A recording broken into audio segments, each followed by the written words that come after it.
Hello, it's Talking Reds. It's John Gibbons here with Mo Stewart, here with Neil Atkinson. We are in the heart of Liverpool City Centre on Derby Day. How exciting is that? We're going to talk about the Merseyside Derby, of course. We're going to talk a little bit about this new manager situation as well. But I want to do the football first, partly because that's what it is for, and partly because if I do it in the new manager in part one, it might be out of date by part two with how fast it is moving. But it is Derby Day. How are you feeling this Derby Day in Liverpool? Spirit of the Blues is a banger. Let's just be honest. As a group, that Spirit of the Blues is an absolute banger. I've been humming it all morning. I came into the office. Ash is also humming it all morning. So I am absolutely keyed up like no one's business. I am desperate for kick-off. I'd give anything for it to kick off now. Not even in a I want to get it out the way thing. I've just sort of... Yesterday I felt like... I'm really worried about this. And I still sort of am in that. Obviously, it's a really difficult, dangerous game for Liverpool. It's one of our 5 hardest games of the season. And they could be playing a team of 6-year-olds. And I still think it's one of our 5 hardest games of any season, Goodison away. That's the way it is. That's what it is. So yesterday I was full of that and full of a genuine sort of sense of petrol around it. Today I'm just like, well, what are we in it for if not this? Because it's the biggest conceivable game of football at this point of the season. It's bigger than going anywhere else, I'd argue, with the possible exception of it being the Etihad. And the thing about the Etihad is that they don't play like 5-year-olds or 6-year-olds. They're actually really, really good. So it's a game that Liverpool can win. It's a game that Liverpool, I am happy to say, should win. It's a game that simultaneously is in lots of ways like a Rubik's Cube. It's practically impossible, but also a Rubik's Cube with 35,000 people hurling abuse at you whilst you're trying to summon up the ability to do it. But I can't wait. I honestly cannot wait for it. Yeah, it is a funny game, isn't it, because there's times we've gone there and we've made it look like a real slog, and they've turned it into a slog and they've been successful, and then there's other times we've gone and we've just rolled them over, and you never quite know what it's going to be. Obviously, we'd like to be going there in slightly better form, although they are going with a couple of wins under the belt at least. They're going with a determination, but they'll have a determination as well to put on a show for their fans or put on a non-show for their fans. Exactly. And so... Spaghetti in the show they want to put on. So it is hard to know what to expect. And then you just have we could be the best team in the world, which we have been over the last few years. They could be the worst team in the world and they've had a good go. But you'd still be nervous. Yeah, and that's the thing. It's like when you put it into the context of how we've played sometimes in the last few months, where we've done lots of good things, or up to the very most important thing of putting the ball in the net, and then you can see where worries come from. But I'm with Neil here. I'm very excited for this. I mean, I'm wearing red, which... I know, I've got Everton blue on. I'm a bit shocked about that. As I put it on, and then I was like, why have you wore that? And I was like, I'll get changed before the game. But it's funny, but I come into work today, and there's a lad who I know, who are mates with, but I've not seen him for ages. And he's working in our hot desking today, and he's a big Evertonian, and I'm like, I feel like he's done it to get in my head. Yeah. Do you know what I mean? I don't think I've seen him for 2 years. That's what happens when you get old, isn't it? You've got, oh yeah, great mate, not seen him since before lockdown, stuff like that, and I'm like, I'm sure he's turned up to get in my head. But this is the thing, we're allowing this stuff to get in our head, and it's... But any points that was where but Neil mentioned the Rubik's Cube analogy. Like, there was kids, 6-year-old kids who could do Rubik's Cubes with both hands and be juggling as well. Like, some people find Rubik's Cubes dead easy, and we should be able to find a way to make this game easy if we just play our good football, because our players are better than their players. That is the point that we need to keep reinforcing. If there was one of those quiz questions, which is which Liverpool player is the best at Rubik's Cubes, I'd probably go for Diogo Jota. I think it is actually Trent Alexander-Arnold. I think he's mentioned it in an interview that he does Rubik's Cubes. The way in which he plays chess. I could be wrong. Text in. He's a big thinker. Text in if I am wrong, but I think I'm right. Yeah. We're trying to be playing. Jota won't be. Is a little bit of a shame. It is a shame, but then, again, what applies is that Liverpool should pick 3 really good forwards who should be able to, I think, be aggressive. I think they should be quite clever with it tonight. I think that there's questions and weaknesses in Everton's full-back position. I think the strongest part of Everton's defence is the heart of it. But you don't have to play through the middle of it. You can play around the sides of it and go from there.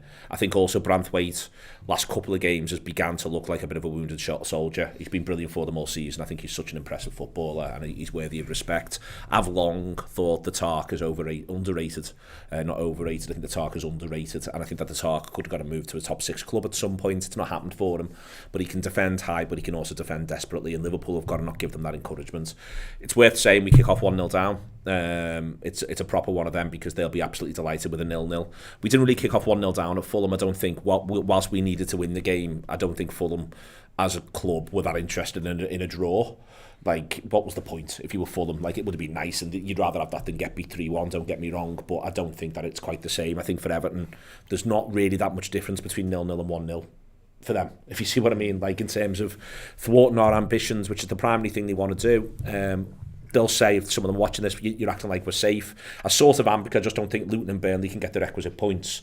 But even so, Everton have got Brentford at home to come, Sheffield United at home to come, and Luton away, all to come in their remaining games. You know, that victory against Forest is a massive 3 points for them. So what that means is they don't need 3 points tonight. They don't need to worry about 3 points tonight. They've you know, and a solid draw puts them into a position to have a week where they take 7 from 3 home games. And when you're at the bottom of the table, that's perfectly serviceable. Plus, it's got the added bonus of doing us in. So yeah, we kick off. Doing their team talk. This is the reality, but that's why I'm into it. You know, we kick off 1-0 down. Yeah, I think we've got to start fast and start well. I think there's another thing which again works for us, is that I think Dyche is a rational man. So I think if we can get ahead in the game, and certainly if we get 2 goals ahead, I think that they'll want it to stop. You know, in a way that, because they've got a game on Saturday. They're not used to 3 games in a week, turnaround time, so on and so forth. They won't want to get whacked. He had the 6-0 against Chelsea, so I don't think there's some sort of moment coming where if Liverpool are 2 goals ahead, Everton throw the kitchen sink at it, which you might have got under a different manager or at a different time. But right now, and also they don't need the points. This is the points as well. So I think there's a thing there where they don't, you know, I don't think they'd risk it going 4 to see if they could get it back to 2-2 if we can get 2-0 up. I don't think they'd risk that at this point in the campaign. So that works for us. You know, these things, they go in both directions. I just think it's going to be great, and the atmosphere is going to be great. I think the atmosphere is going to be a teeny bit more pleasant, actually, as mad as that is, in that it'll still be deeply unpleasant. But I think if they were absolutely desperate for the win, having got beat by Forest at the weekend, then I think it could have been really, really on top. Instead, it's just going to be a good old-fashioned day of whether or not they can do the red shite over. and that, say what you want, that's fine. That's we know. Full commitment to it. Yeah, and they've got years of experience. Years, some would say decades of experience, so we all know where we stand before a ball's kicked. I honestly cannot wait. I'm looking forward to a great day, and then I'm looking forward to red shite triumph. The midfield should be able to get on top, and you know, then it's all about the forwards and what they can do. I agree with Neil when he's talking about where they're strong and where they're not. If it breaks into a game where we're lumping balls, crosses into the box, I'll be worried because they'll be sort of loving that. But if we're getting around the back and we're using our wide forwards, I was going to say wide men there, but they're not really, are they? You know, if we're getting in behind, we're pulling full-backs around and getting shots away. You can see how that could really benefit us, and that also just suits our forwards. Like obviously that's how Mo Salah plays, but you know, Darwin Núñez is sort of similar as well. I wouldn't mind seeing a bit of Darwin a bit wider in this game, because I sort of feel like his confidence has gone a little bit in terms of a number 9. But I think if you give him a bit more of a, you know, an idea of a different role, and just say, okay, we'll just go play left side and just cut in and hit it, I think he'll be like, I can do that, and he's less likely to be offside because he's a little bit deeper. But you know, just pick up the ball and just run at them. And I get agree, shots away. and like Neil said, their centre halves are probably one of their strengths, and you can see a world where Darwin just gets contained by them fighting for balls, and he doesn't really able to retain possession. He gets frustrated, and he's not really at his best. Whereas, like you say, if he's out wide, able to go from out to in, he can be a little bit more dangerous. But the left side seems to be our rehabilitation side anyway. That's what we did with Cody Gakpo. So maybe Gakpo's ready to go into the middle. Maybe Gakpo not being such a front-facing centre forward, drawing them out, might actually help. Yep. The other 2 going behind. I do think in a certain way that some of what we saw on Sunday against Fulham could be the blueprint for this game in terms of bypassing the midfield. They're going to play their nursery rhyme midfield, as I call it. Ghana and Anna Ghana. They're all probably going to be in and around it. So if we can get around them without them getting in and biting into tackles, then that probably help us calm the crowd down a bit as well. Because like Neil said, it's going to be feral in as much as they're going to want to put us under pressure. But they are very much in love with themselves at the moment. So it's not going to be a case of like... I wouldn't get carried away, Mo. Well, I mean... I've listened to the Blue Room, Mo. There's a lot of rehabilitation that needs to go on in that relationship. A lot of rehabilitation. Okay. But they certainly feel better than they did a fortnight ago. Exactly. In relative terms. Like, it's not one of those where it's ready to completely turn on themselves. So it might take, like you say, a second goal before they start to feel a little bit down on them. But I do think that again, we've got the quality. Hopefully, we'll have some fresh legs as well. I don't know who is going to come into midfield. I'd like to think McAllister comes back in. I don't know whether or not Szoboszlai does as well. If so, then I'd like to see a return to form, let's say, from Dom. This would be a great game for it to happen. And that's the other thing about derbies. That if you are out of form or if you have been a bit dodgy, you do well in this game, and then it's worth it's worth double or triple. Yeah. I think a lot of what Mo's arguing there for, I think, is smart. You think about the big nine at the back end of last season, and what we did really well in it was we found areas to create space on the pitch, and I think there was a bit of that against Fulham. And I think today the idea of effectively Nunez plays between their right back, presumably Ashley Young and Tarkowski, Salah plays between their left back, presumably Mykolenko and Branthwaite.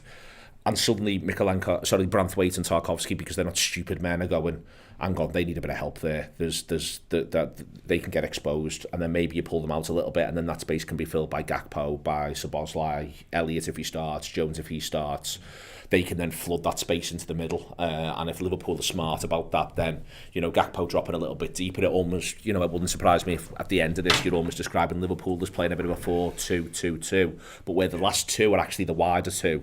We sometimes see Brighton do stuff like this, and then the two behind the nominal centre forward and the attacking midfield are joining, and Liverpool feel as though we can control that space there, we push them back with that space there, and then we fill when we've pulled them apart. Now that's, again, it's easy for me to say sat here, you've got to literally play the game of football and go and do that, and it's not like Everton have never seen something like that before, but I do think that there's enough to be said. I think Mykolenko's actually had a couple of good games against Liverpool, but I think if it is Ashley Young at right back, they're just going to need help. And when you get to the point that Mykolenko's going to need help and Ashley Young's going to need help, then is that the centre-halves? That creates space. Is that the midfielders? That creates space. Is that the wide midfielders? That means that Robertson and Trent can go even more dynamic and push in a different way. Whatever it is that Trent ends up doing, but we know what Robertson would do. So when you go through all of that, you just almost end up going, if you can effectively create a circumstance where Salah and Nunez can between them occupy up to 5 players, they run out of players eventually, and then you'd like to think you can find somewhere to get a little bit of joy. But we've got to be aware of the fact that the same thing that happened to us at Old Trafford will happen here, which is this is a set of defenders who are used to putting the bodies on the line, who are used to blocking everything, who are used to doing panic defending, who are good at it. And the other part of it is the thing that they've weirdly got in common with Manchester United is they have got a route to an unlikely goal, which is the fact that they have got a lot of set piece quality in nous. So we've got to allow for that as well. But the best way to remove the set piece nous is to play the entire game in their half, and I think there's a chance Liverpool can do that. They're not going to have Beto, and I do hope he is as well as is described, because sometimes you see the reaction of footballers, and it was an immediate one where it was like, no, this is pretty horrible. But McNeil is a good player. I like McNeil. He hasn't got pace. Harrison's a little quicker than McNeil, but he hasn't got much presence. So how did he get out? Calvert-Lewin might not be fit, and even if they use Calvert-Lewin, again, there's an eye on Saturday, because there's a game against Brentford where they may be, and they presumably still won't have Beto for that, so they might use Shimiti, and then you've got the idea of can they do something with Decore, and they might be able to do a little bit with Decore, but then Liverpool should be able to get on top of that, and then suddenly you push Decore back. We've got to play the game in their half, pull them, and see what we can get, and I think if we start well, then that can only go well for us. Interesting comment here from Neil Ryan, who says, love the guy, but is Szoboszlai getting away with inconsistency that other players are not? I'm not sure he is getting away with it, to be honest with you. I've seen him getting a lot of criticism, and also the manager's not picking him that much at the moment. He's in and out. When he's starting him, he's first one to come off. It's interesting he only gets a couple of minutes, sort of late last time, so I don't think the manager thinks he's in great form at the moment, but he has got the type of game he could do well tonight, and that'll be in the manager's mind, I think, won't it, when he's looking at him and thinking, well, he's not in the best form, and listen, I might be a situation where it's not happening for the game, I have to take him off. But I think because of his physicality and because he is someone who can, unpick the lock, I think he'll start him. Yeah, I agree. I think at his best, you can definitely see him being a real force and a real weapon in this game. And again, like I said before, if he has a good game in this one, then it does kind of like raise everything and kind of eliminate some of the problems. I think his biggest problem is been giving the ball away. And ironically, if he does that in this game, then it'll be an even bigger problem. Because again, there's going to be less margin for error in terms of that, because that's exactly what Everton are desperate for, is to get the ball back. Because hopefully we're going to have it for long stretches at a time. But He's had a game where he hasn't really played. He's came on, I don't know, was it 15 minutes at Fulham? It wasn't less. It was about 85 for Gakpo late. And he still managed to get criticised. Well, he loved the blind alley, but then I think everyone forgot the fact that we decided we had no interest in anything happening near either goal at that point. But going back to what Neil was saying about last-ditch defending, if we are camped around their box, then maybe he's the one who's going to get a little bit of space, have a little bit of a pot shot. You see a deflection or one or two goes beyond little arms, and suddenly we're ahead, and it all looks a little bit better. But you can go outside Salah. I think this, if you know, as I've just sort of described it there, if they fall back on themselves and Trent isn't playing the overlapping role, but he's coming in and filling for McAllister, then Szoboszlai effectively becomes your overlapping fullback in a tactical way. Robertson going wide one flank, and Szoboszlai can go the outside of Salah on the other. And I think that puts Liverpool into a couple of lovely little situations potentially. Mikolenko, I'll say again, I think he's played quite well against us, but he doesn't want to have to deal with Salah and Szoboszlai, you know, however set he feels as though he is, and then Szoboszlai has got that range. The key then becomes not just lashing the cross in, it becomes the idea of picking someone out, and then that's where you begin to say, well, maybe we'll miss Jota, because you want the clever movement. It's easy, and then the next part of this as well is it's easy to say, well, they should just pick someone out, but that's where sometimes I think we give the picker-outer a harder time than the person who should be picked out. Yeah, exactly. No, he needs to look up and see something, and if the movement's not good enough, or the defendant's good as well, you know, if they've sort of closed it off. So Catherine Robertson said pick a midfield, so we're talking about midfield, so who would you go for? Well, Mac is a given. I think we've all talked myself into Szoboszlai now. Again, the third one's interesting because you've got the idea of putting Endo in and then having Mac more advanced, or maybe asking Mac to be more defensive and putting Jones in. You can convince me of either of those two. I do like the idea of Curtis Jones. I do think that, again, in terms of tempo, in terms of matching the kind of intensity of this game, I think he's someone who's good for that. And again, if you aren't going to start Harvey and maybe use him on to bring him on, then he's another one of those press leaders. And I think there's going to be points where we're going to be trying to press them, win the ball back high up in their half and go from there. So I'm probably leaning towards Mac, Jones, Szoboszlai. I would like to pick Elliott, but I think he'll pick Szoboszlai. And I think there's a set-piece element in that, but I think there's also a lapping element in that, and I think there's also just the idea of Elliott as a sub in that. I don't think that's necessarily, you know, any of that negative around Elliott. I would definitely pick Jones because I think he can really genie it for you, in that if you need someone to go and play left mid, you'll go and do that. If you want to go make the pitch big on that side and ask whoever it is who's the right back, probably ask De Jong another question on top of that with Nunez, he can do that for you. If you want someone to come and sit next to McAllister for a period of time, he can do that for you. If you want someone to go and fill in and be able to play de facto on the centre forward / support Gakpo there, he can do that for you. I think he's a Swiss Army knife in this one, and I think he's really useful down that flank, and I think that it'll also give you the room, if you do want to go Nunez, Gakpo and Salah, it gives you the room effectively where you can allow Jones to do a lot of Nunez's sense for him and let him just run and attack them. So I think you can trust Jones to do that in a way that I think is more difficult for Gravenberch at the moment, even though I think he is impressive on Sunday, and I think I'd probably be looking at starting him at West Ham. I feel like for this one, I think you can say to Curtis, you're just going to be whatever the game requires. That's your job. Yeah.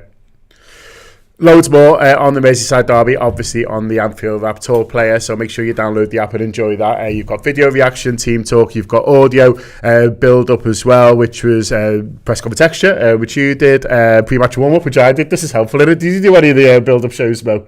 No, I was on the managerial gutter though. Oh yeah, I mean that's excellent as well. That is on there. More managerial chat. We're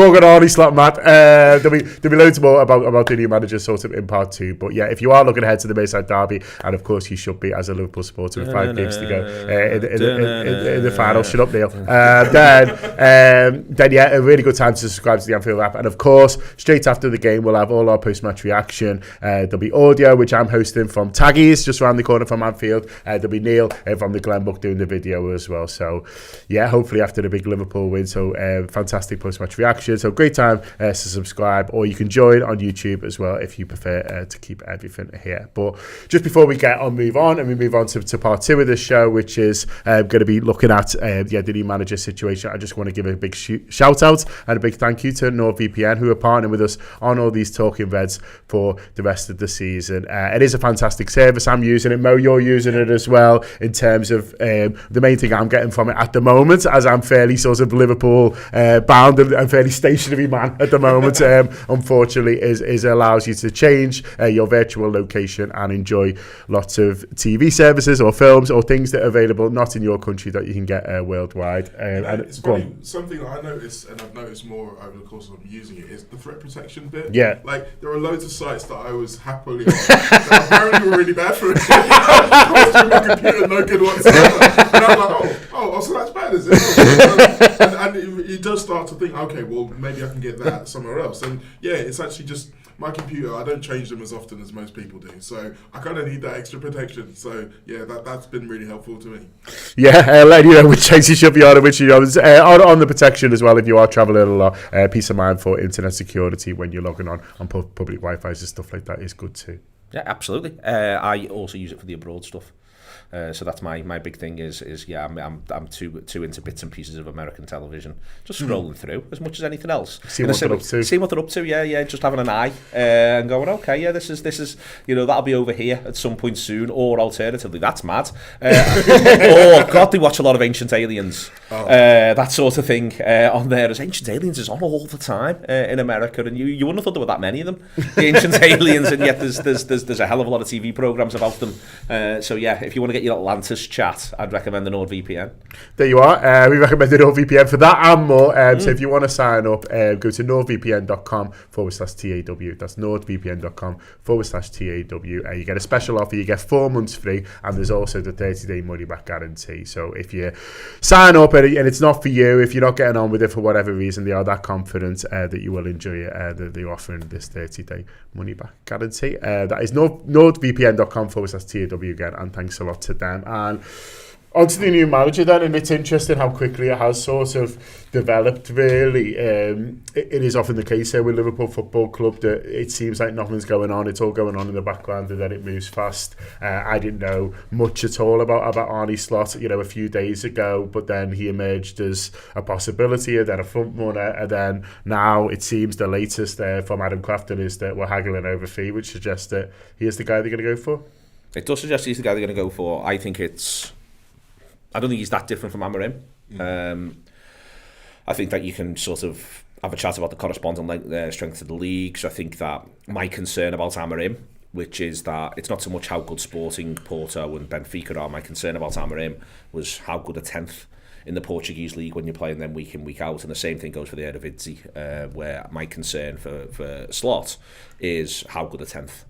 So if you've got a way of playing and you think it's going to translate, I think the 10th best team in this country by the end of the season anyway, as far as what the table says, will have Jared Bowen, Lucas Paqueta and Mohamed Kudus playing for them.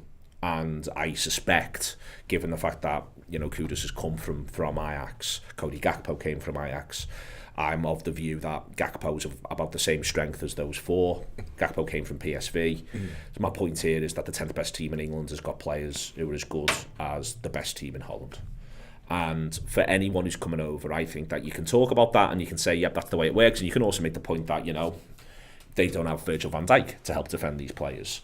But I think that when you're thinking about the way in which you set up with the defensive structure, and it was my same concern with Amorim, where what you're doing with your defensive structure and how it works when you're used to being the more dominant side, it is just a different set of threats. You are not dealing with Pedro Neto. Pedro Neto single-handedly basically made Man City this season at Molineux look like a set of dopes. And he did the same thing first half to us. We've all talked about Joe Gomez's excellent season, but let's remember how everyone felt about Joe Gomez first week of September when we played Wolves and he played right back against Pedro Neto, and people would have just sold him on the spot. But that's not about Joe Gomez. He's the same footballer. It's about Pedro Neto. And that to me remains, when you're bringing someone in from this sort of place, the concern. And as I say, it's not like Arne Slot doesn't know how good these lads are. He knows how good these lads are and he'll bear it in mind. But I think until you've got some lived experience, that's where I think it gets a little bit tough. And that's why I think it's a little bit difficult to assess. But what you can assess is, Feyenoord, whilst they're not one of the poorer sides historically in Dutch football, they also have only, I think it's won two league titles since '99, and he's won one of them. One of the Amarim things was he was the first person to win at Sporting in 19 years. He's going to get the second one. In the gap the year, they win the league the next year, Porto blow them away, but they still get about the same number of points and a similar goal difference. Well, Feyenoord won the league last year. They're going to get the same number of points and a similar goal difference this year, but PSV have just blown them away. Yeah, just been unbelievable, yeah. So, there are tons and tons of similarities around that. If they feel as though Slot is in a ton of ways the right fit, then that makes sense. But I think there's also something else here, which is I've just sort of highlighted negatives of anyone who comes in. I think the biggest negative of anyone who comes in is they're not going to be the fella who's leaving, in the context of his wider personality and his ability to have coalesced everyone around an idea and reawoken a sense of what it is to be Liverpool. But I think the missed part and people worrying about that is that bit's done. Like, if we it's our job now to keep that bit going, to remember what he's reminded us of and shown us and made us be part of. That bit's done. I'm not worried about that bit. And effectively, if the argument is that practically nobody else can coach this set of players as well as Jurgen Klopp, I think Jurgen Klopp disagrees with that. I think Pep Linders disagrees with that. I think they look around Europe in general, and whether or not Slot is one of those men, I think they look around coaching in general, and Jurgen's made some noise that there's some good young guys coming up the track here who've got ideas, and I like them. And the idea that Liverpool, who will have the third or fourth highest budget in terms of fees and wages in the country. I know people don't like it when you say that, but it is true, annoyingly true. They will have the third or fourth highest budget in terms of fees and wages going into next season. And they've got the existing group of players they've already got. The next manager's job's to come in and win. It's not a hiding place. He's not going to build. It's to come in and win. There's obviously going to be building in that and rebuilding in that. That's part of the process, and it's also why they've gone and got the structure in. So I'm not. My position here is I don't think we're getting Jurgen Klopp 2, but we were never going to. But we might get someone in who can organise a side and win some games. And the other thing I'd say is, if anyone is doing the whole, he's going to need a bit of time and yada yada yada, Emery hits the ground running. De Zerbi hits the ground running. Postecoglou hits the ground running. Eddie Howe hits the ground running at Newcastle from when he gets in. You can say, there's some managers who do need a bit of time, and it could be that he is one, but let's not turn patience, which can be a virtue, into something we hang someone with. There's 4 managers there who are all now, I think, doing pretty well in the long span that you look at them, who all came in, got a new club and hit the ground running pretty quickly. So for me, this is a job about winning. It's winning now. Whoever it is, that's what I think. If Slot's the one who's going to come and give it a good go, in Jurgen's words, a proper try, then he deserves our full support whilst he's giving it a proper try. But the responsibility from everyone at Liverpool is to continue to win, continue to challenge, continue to be ambitious, be a super club, swagger like a super club. And I think our supporters, who, whether or not they like the appointment, separate to that, even the ones who are neutral on the appointment but making noises like, well, it's always going to go a bit downhill after Jurgen. No, it's fucking not. Don't be cowards. Don't be cowards. There's no reason why Liverpool can't continue to win, because if they don't continue to win, then one of the things that's happened is that Jurgen Klopp's failed.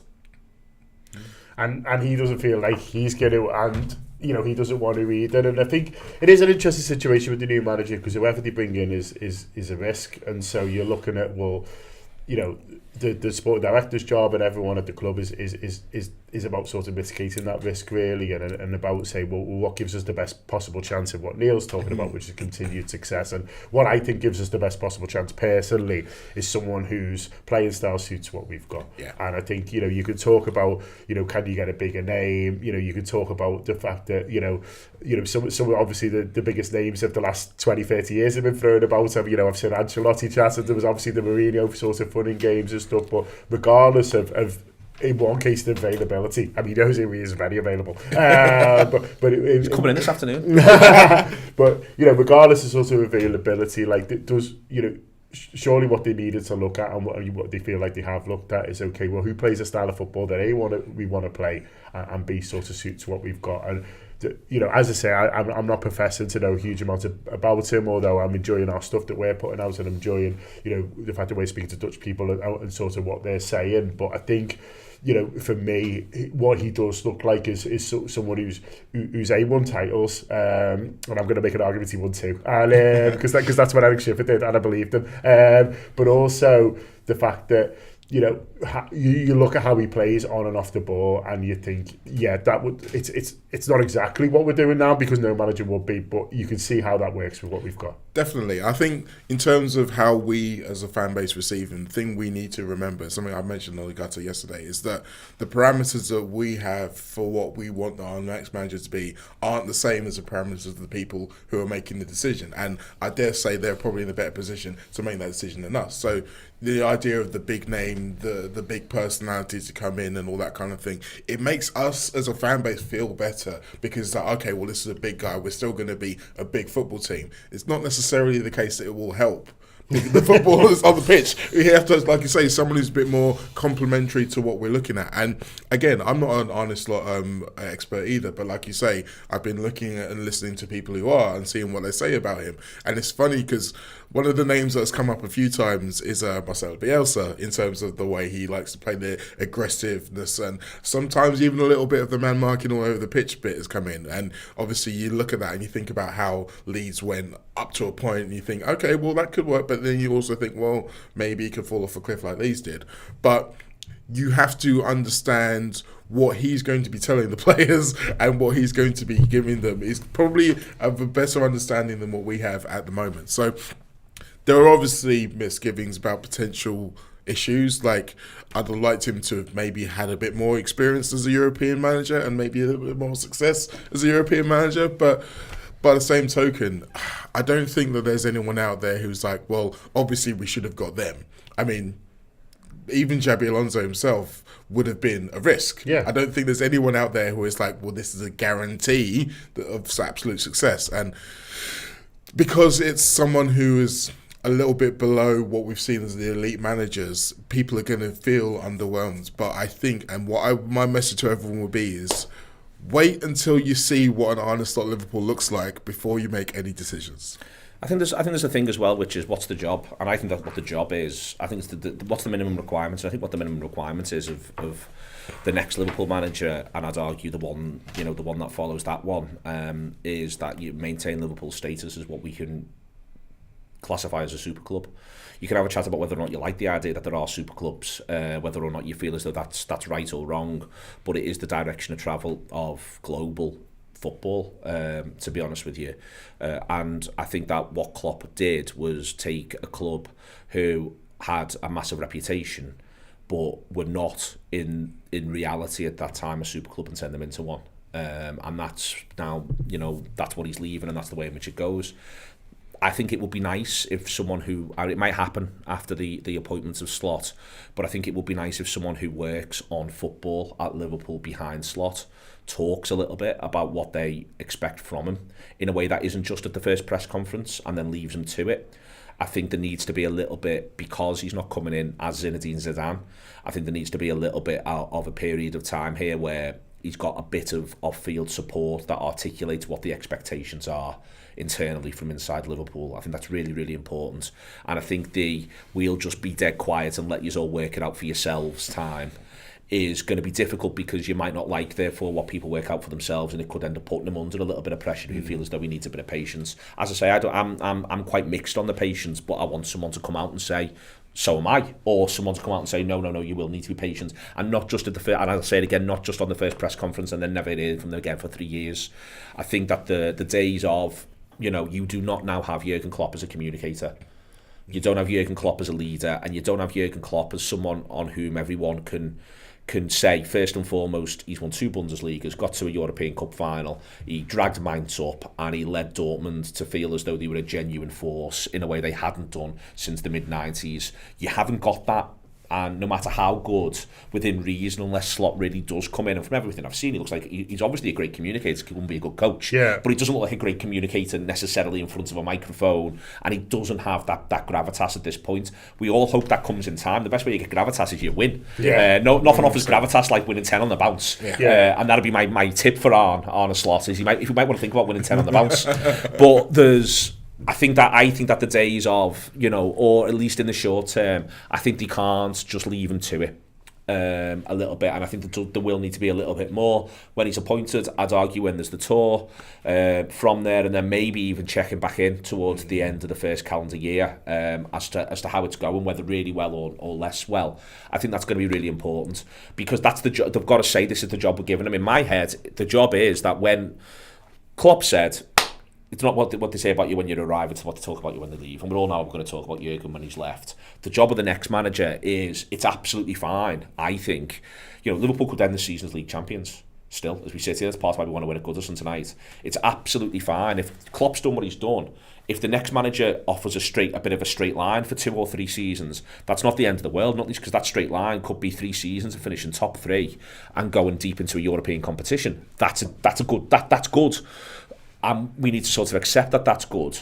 But the flip side of that is that I think being reminded that that's good, and that but simultaneously part of that though is, if you're going to be top 3, is you need to win a load of games in this league. There's no hiding places, and I just think a bit of articulation around that comes separate, I think, will be helpful at this sort of point, and reminding everyone of that over and over again, because what we can't have is loads and loads of misery at every opportunity, especially if the other thing you're going to do is you've got a left field appointment here.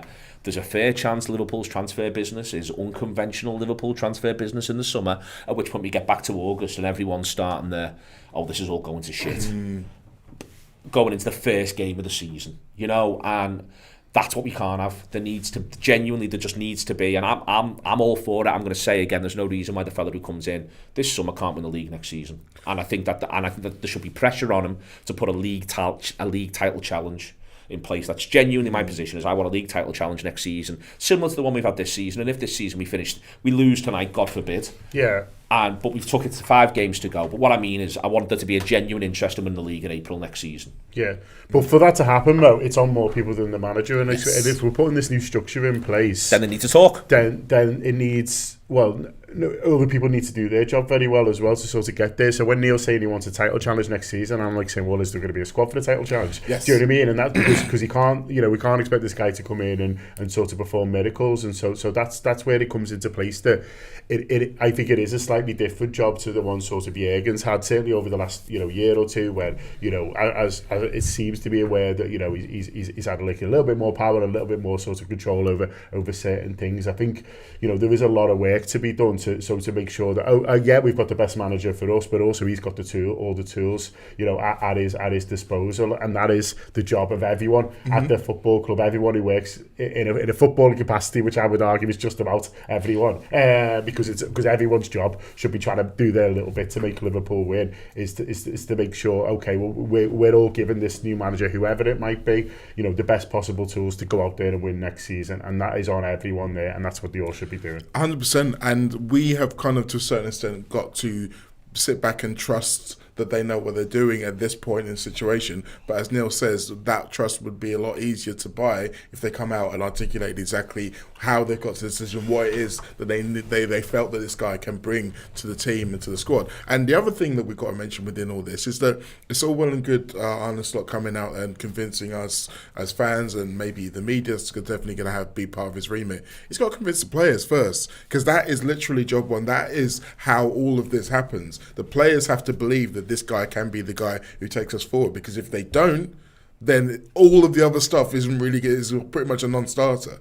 So we have to have, like you say, we have to have the structure put in place to make sure that the squad is as good as it possibly can be. Then he needs to do his job in terms of persuading them that his way is the way to lead us to the top, or to maintain where we are within the structure. And then from there, we can start to look at building football, winning football games, and getting into winning trophies. But that's going to be such a massive, important part of this. And I'm fascinated by the fact that him and Pep Lijnders seem to have a very good relationship. So I imagine already In fact, maybe literally as we speak, the players are pulling Pep apart to one side and going, so what's this guy like then? Is he all right?